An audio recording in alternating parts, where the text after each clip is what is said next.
pattern analysis is really the cornerstone of KCUCS upper cervical care. I have to say, after 20 years of practicing upper cervical, I really believe this is the key that brings us to a higher level of producing chiropractic and upper cervical results. When we look at these lines over here, you know, sometimes people say that looks like a squiggly line to the right, squiggly line to the left, it might be straight and this and that. There's so much more to pattern analysis than that. There's even much more to pattern analysis than just knowing whether to make the adjustment or whether to leave it alone on any given visit. Now, these are paramount decisions.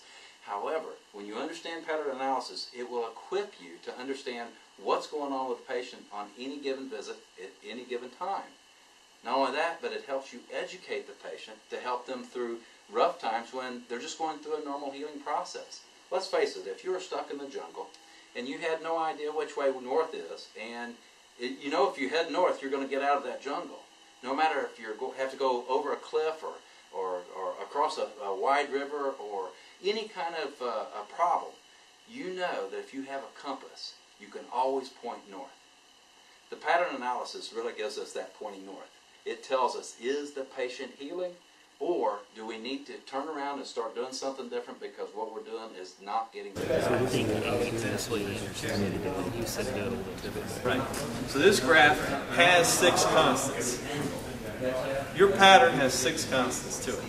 And it's a little tricky in this because, see, when you name the graph and you say it has a pattern tendency and 3 constants. But you have to understand, when we're reading these graphs are completely independent of upper cervical. They really are. They're completely independent. We use these as a tool to understand whether they're clear or not. But we could take these readings and never do upper cervical and go right out here and get us a nice constant place where we don't have a lot of interference. We could take people in and take readings on them, once a week, once a week, once a week, once a week, up to 6 months. We would see their pattern angles, we'd see secondary constants, we'd see them over and over and over and over and over. It just means they're growing disease. Pattern angle is constant. But pattern angle, we're not saying break. Pattern angle is just a pattern angle. It's not a break, it's a pattern angle. But at the end of the pattern angle, you are going to see a break because that's the end of the pattern angle. The simple thing we're dealing with is specificity, eliminating variables. So, as Dr. Duff said, the doctor is the variable in how you scan, and how you read the scans. That's why we're teaching you tools.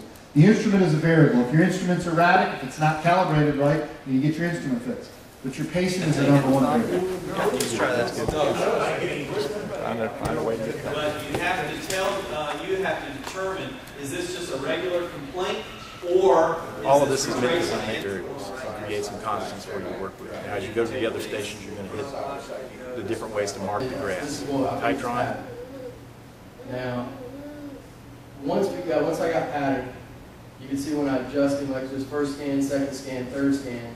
Here's where I adjusted him, and then we rested him for an hour, and then here's the scan after.